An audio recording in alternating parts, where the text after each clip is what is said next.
When you decide to put images inside a jam, you have several different options. The first option is to use the Add Image button on the left. So when you click on that, you'll have several different options. You can upload from your device, you can do a Google image search, you can choose an image from your drive, or you can go to Photos. For this example, I'm going to upload an image from my device. So when this opens, you'll notice that I'm on a Chromebook.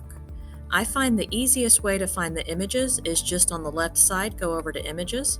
I have it set up to do reverse chronological, so it'll be the most recent images at the top. So I'm going to choose Water Molecules and click Open. Once I do that, it will go ahead and pull that image into my jam. Okay, and then you can just click and move it around inside the jam. If you decide to do a Google search or any kind of image search in another tab, you also have options on how to move these images over. So let's say I search for chemical reaction and I really liked this picture. If I want to bring this over into my jam, I don't even have to save it to my device.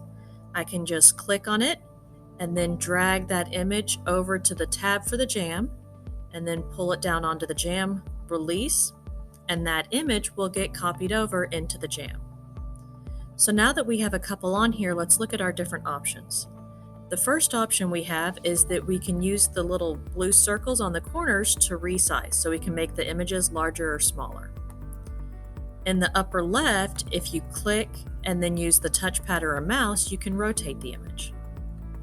And then in the upper right-hand corner, you have the option to duplicate, which would just give you another copy of that same image. You have the option to delete, and then you also have the option to set the order.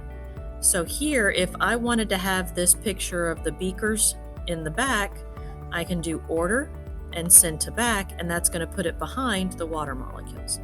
So it lets you set up different layers of images. Another option is if you want to bring in an animated GIF. So let's say that I searched and this one looks interesting. So if I want to bring this GIF in, again, I can click on it, and then I'm just using the touchpad to move it over to the tab for the jam, bring it down onto the jam and release, and it will copy that animated GIF or GIF over. So now we have this animated GIF in there. It comes in just like any other image. So there's a few different ways to bring images into your jam.